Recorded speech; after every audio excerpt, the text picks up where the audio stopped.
محترم جناب ڈاکٹر طلحہ منان صاحب نیشنل سیکریٹری SIO، میں ان سے گزارش کرتا ہوں کہ مخاطب فرمائے۔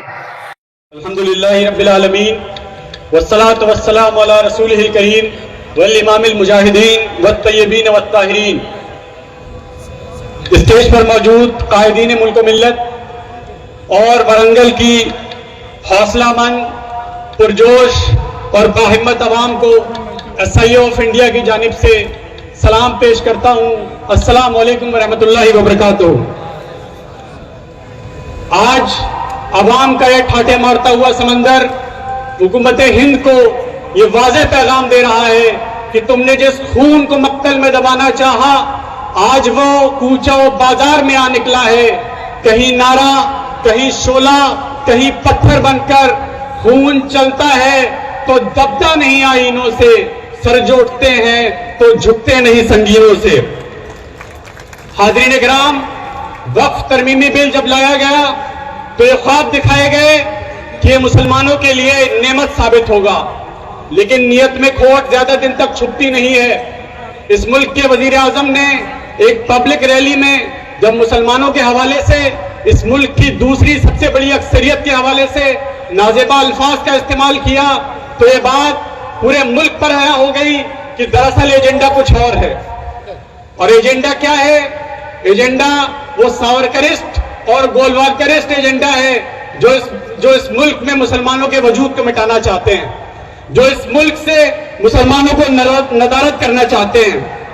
لیکن میں ان شرپسند عناصر سے بھی پوچھنا چاہتا ہوں، میں ان دائیں بازو کی سیاست کرنے والوں سے بھی پوچھنا چاہتا ہوں کہ یہ مسجدیں جن کے آگے تم تماشبین کی طرح نفرت انگیز نعرے لگاتے ہو، یہ خانقاہیں، یہ درگاہیں جن کے فضیلوں پر، جن کی میناروں پر تم بھگوا پرچم لگانا چاہتے ہو، اور یہ مدرسے جن کے سامنے تمہارے بلڈوزر کھڑے ہیں، یہ وہ مراکز ہیں جنہوں نے اس ملک کو تہذیب عطا کی ہے، یہ وہ مراکز ہیں جنہوں نے اس ملک کو شعور و آگہی سے سرفراز کیا ہے، یہ وہ مراکز ہیں جنہوں نے اس گھٹا ٹوپ اندھیرے میں وحدانیت کا، خدا واحد کی وحدانیت کا علم بلند کیا ہے۔ یہ ملک ہمارے بنا تصور نہیں کیا جا سکتا۔ میں یہ بات بار بار کہتا ہوں کہ یہ ملک ہندوستان کے مسلمانوں کے بنا تصور نہیں کیا جا سکتا، اور اگر اس کو تصور کیا جا سکتا ہے تو وہ یہ ملک نہیں ہوگا، وہ کوئی اور ملک ہوگا، لیکن وہ ہندوستان نہیں ہوگا۔ میں اس موقع پر حکومت ہند کو بھی یہ یاد دلانا چاہتا ہوں کہ اگر تم اس زوم میں ہو، تم نے ایک غلط فہمی پال رکھی ہے کہ تم ان سازشوں کے نتیجے میں یہ قوانین بنا کر ہندوستان کے مسلمانوں کے وجود کو مٹا دو گے تو تمہاری یہ غلط فہمی بہت جلد دور ہو جائے گی۔ ہم نے اس ملک میں انگریزوں کا مقابلہ کیا ہے، ان سے پنجہ آزمائی کی ہے، ان کے جبر کا مقابلہ کیا ہے، ان کے ظلم کا مقابلہ کیا ہے، اور اس ملک کی مٹی کو اپنا لہو دیا ہے۔ تمہاری یہ سازشیں کبھی کامیاب نہیں ہو سکتی۔